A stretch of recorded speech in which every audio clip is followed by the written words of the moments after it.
Hola, soy Íñigo García Ureta, soy uno de los editores de la revista Texturas, que está aquí. Texturas es una revista que se crea en 2011, que tiene como prioridad el poder reflexionar sobre lo que es el mundo editorial, que es un mundo muy pequeño que interesa muchísimo a quienes estamos dentro de él y que por lo general ha adolecido de cierto pudor a la hora de reflejarse a sí mismo y de cuestionar cómo hacen todas las cosas. Esto sobre todo yo creo que se ha intensificado muchísimo en los últimos años, años en los que ha habido una serie de cuestiones relativas al mundo digital y al cambio de paradigma y al advenimiento de las plataformas y las redes sociales, que han hecho que ahora mismo el cuestionarnos qué somos, cuál es el papel de la edición en sí en 2024 y cuál es nuestro día a día sea fundamental, sobre todo en un entorno como el de la lengua castellana, que siempre ha adolecido de cierta pulsión por mirar de atrás, por las grandes memorias de los editores de antaño, pero que no siempre tiene ganas de hablar de cómo ha cambiado el panorama a día de hoy. Y nosotros venimos un poco a suplir todo esto. La periodicidad de la revista es trimestral, salen 4 números al año. Vamos ahora mismo por el número 54, celebramos no el número 50 sino el número 51 como nuestro gran hito y lo hicimos preguntándonos precisamente por las razones que pueden llevar a la gente a seguir editando a día de hoy. Entendemos que publicar sigue siendo lo mismo que era hace 500 años, es decir, una tarea de difundir, de hacer algo público, y que eso obviamente a día de hoy no solamente tiene que ver con el papel, sino también con la presencia en redes y con la presencia en el mundo, en el entorno digital, y de alguna manera nos beneficiamos de ello. Es un producto coral en el sentido de que todos los que estamos involucrados dentro de Texturas estamos de alguna manera al unísono, muy centrados en la misma editorial que publica Texturas, que es Trama Editorial, que también cuenta con una colección decisiva en esta reflexión, como sería la colección Tipos Móviles, donde asimismo se reflexiona sobre qué es la edición, de dónde venimos y de alguna manera dónde estamos hoy, y el tipo de colaboraciones que pedimos básicamente son colaboraciones un poco con los pies en el suelo, y por otra parte no tan centradas en las grandes cifras, y sí con de alguna manera la experiencia directa de lo que es editar a día de hoy y en concreto editar también de forma independiente, sobre todo en un mundo como es el editorial, donde seguramente el evento más fundamental de los últimos 50 años haya sido la misma concentración editorial. En ese sentido, Texturas es una revista que tiene un pequeño punto de resistencia. El mero hecho de que llevemos 54 títulos yo creo que lo demuestra. Y el hecho también de que hayamos sabido atraer a profesionales de todo tipo, desde alguien como Miguel Aguilar, que es el responsable de sellos tan importantes como Debate Taurus, y luego también a editores independientes como puede ser ahora mismo Ricardo Artola de Arzalia o tantos otros, y luego por otra parte que no solamente estén editores y grandes nombres, sino también profesionales freelance que de alguna manera son quienes levantan día a día todas las editoriales independientes y las no independientes en un mundo marcado por la externalización, y que de alguna manera sepan muy bien reflejar cuál es el día a día de todos los asuntos que nos conciernen, pues yo creo que dice mucho a nuestro favor. La estrategia con todo lo que tiene que ver con el entorno digital y Internet es doble. Por un lado, nosotros procuramos traer al mundo en lengua española los grandes temas que se están desarrollando ahora mismo y que no siempre se desarrollan en papel dentro del entorno, por ejemplo, en lengua inglesa, que es con diferencia el más decisivo, ¿no? En este último número, por ejemplo, publicábamos 2 artículos que yo creo que han sido los más relevantes en este último año. Uno de ellos hablando de cuáles son las verdaderas cifras de ventas basándose en el juicio que tuvo lugar en Estados Unidos entre los ejecutivos de Penguin Random House y el Departamento de Justicia estadounidense. Y luego, por otra parte, con la respuesta que le daba Lincoln Mitchell, que es un escritor que escribe ficción, que luego, por otra parte, tiene una gran relevancia en plataformas como Substack, y que de alguna manera también venía a explicarnos un poco cuáles son las verdaderas cifras de ventas en el entorno estadounidense. Todo esto, como digo, en un mundo como es el editorial, donde, como repito otra vez, no es tanto, yo no creo que es por secretismo, sino más bien por pudor, ha reinado siempre el hecho de no hablar de ciertos temas. Y nosotros somos quienes los traemos a colación. De la misma manera que preguntamos a distribuidoras independientes cuáles son los grandes retos a los que se enfrentan, lo mismo hacemos con las librerías. Entendemos que el mundo de la edición es como un taburete con tres patas, una de ellas siendo el canal de librerías, por otra parte la red de distribución y luego por otra parte las mismas editoriales, ¿no? Y siempre procuramos dar voz a todo el mundo, absolutamente todo el mundo. Cuando decía que la estrategia en Internet no solo es de alguna manera doble, no es solo porque procuramos atraer temas y asuntos que conciernen a todos y que se desarrollan en Internet, sino porque nosotros también tenemos muy claro que somos una revista en lengua española y por tanto tenemos que funcionar a ambos lados del Atlántico. Tenemos la posibilidad ofrecemos una suscripción que hace que cualquiera en cualquier lugar del mundo pueda descargarse cualquier número o cualquier artículo que le pueda interesar. Aquí me gustaría además apuntar una pequeña cosa, y es el hecho de que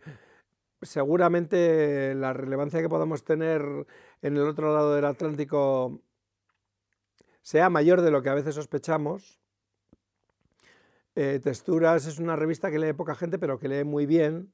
y además es poca gente, pero que de alguna manera está muy dentro de lo que es el meollo de la edición. En ese sentido, creemos tener la suerte de contar con los mejores lectores posibles, profesionales y también letraridos que están muy interesados por el mundo editorial, y yo creo que todo eso acaba teniendo cierta trascendencia. Me gustaría también comentar dos cosas más. La primera, ¿por qué texturas? ¿Por qué sigue siendo relevante hablar de edición en 2024? La respuesta más clara y con diferencia es que la edición no es un entorno que se haya mantenido completamente constante en los últimos 500 años sin altibajos. A día de hoy estamos viendo y experimentando una serie de revoluciones que afectan a todos los órdenes de lo que es la edición, desde la impresión, la distribución, la venta en librerías, el hecho de poder de los distintos formatos, que no solamente son el electrónico, también el audiolibro está ahí, y muchos otros. Y en todo esto yo creo que esta revista funciona un poco también como un intento por ordenarnos la cabeza. Todos los mismos profesionales que trabajamos en un mundo que siempre ha parecido ser muy unitario y luego no lo es, porque también es cierto que existen muchos tipos de edición, como la edición académica, como la edición infantil y juvenil. Y entonces nosotros procuramos de alguna manera poder marcar un camino de por dónde van las cosas y sobre todo de poder suscitar también una conversación en un mundo en el que cada vez hablamos menos. Entre otras cosas seguramente porque ya por hacerlo todo de forma remoto nos vemos menos, ¿no?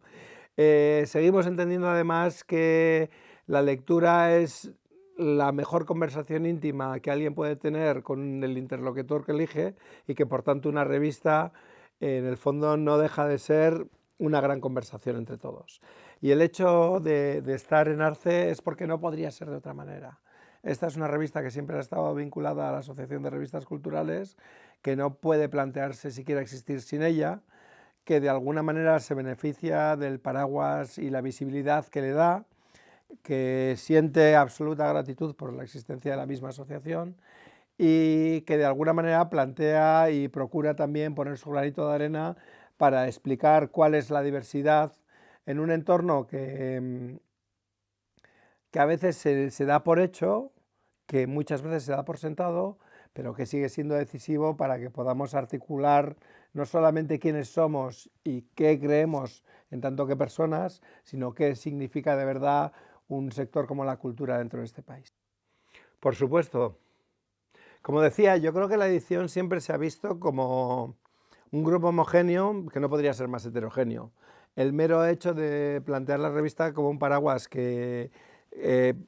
no tiene ningún reparo a la hora de invitar a todo tipo de colaborador externo, de editor, de persona que esté involucrada dentro del mundo de la edición, y hace que reivindiquemos algo que es nuestro. Y es, como decía antes, el hecho de que en el fondo editar no es otra cosa y publicar no es otra cosa que difundir.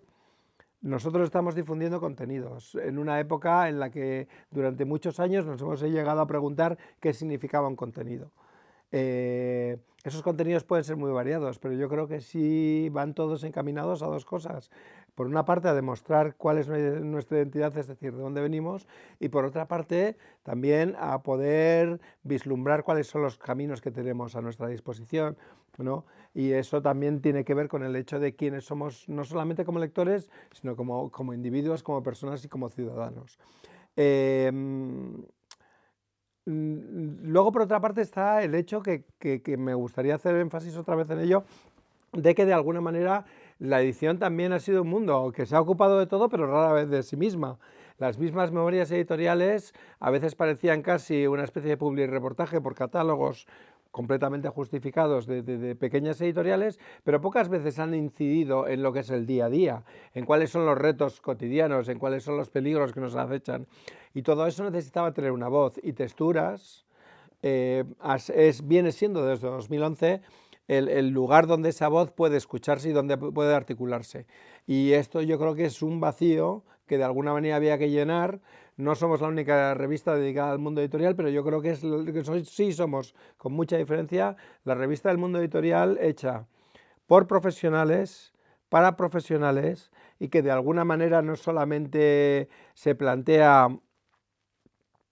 hablar de los libros que llegan a las librerías, sino todo el proceso que vincula cualquier idea y que acaba convirtiéndolo en un libro que llega a una librería. Es decir, de alguna manera la reflexión sobre lo que es editar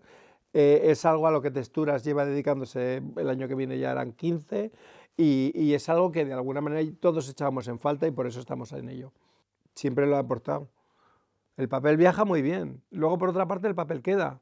En ese sentido, yo no creo que haya que pensar que el papel y la edición digital son dos cosas contrapuestas o que de alguna manera una tenga que suplir a la otra. Son dos cosas completamente complementarias y nosotros no nos planteamos tener que renunciar a ninguna de ellas. Y luego, por otra parte, yo creo que son no solamente dos cosas complementarias, sino que a día de hoy, de alguna manera, se piden la una a la otra. Yo no necesito llevar ejemplares para mi revista teniendo por ejemplo, una impresora a mano, cuando puedo de alguna manera imprimir uno de ellos y lo quiero tener en papel tampoco. Nuestra edición en papel es una edición que se encuentra en librerías y que se puede comprar ahí, pero es una edición que de alguna manera se complementa perfectamente con los mismos archivos de la editorial, de la revista dentro de la editorial, que podemos descargar en cualquier momento o leer directamente online. Entonces, para mí es más de lo mismo. No lo veo como un problema, no lo veo como algo que de alguna manera se haya quedado obsoleto. El papel sigue siendo la lectura que muchos de nosotros preferimos, entre otras cosas, porque ya leemos demasiado en digital y de alguna manera necesitamos reflexionar o apuntar cosas de una forma física para recordarla. También es cierto que muchos de los que estamos ahora mismo en el mundo editorial también tenemos ciertos años, nos hemos forjado en la edición en papel y es algo de lo que nos sentimos muy orgullosos, que por otra parte nos sigue dando de comer y que nos encanta.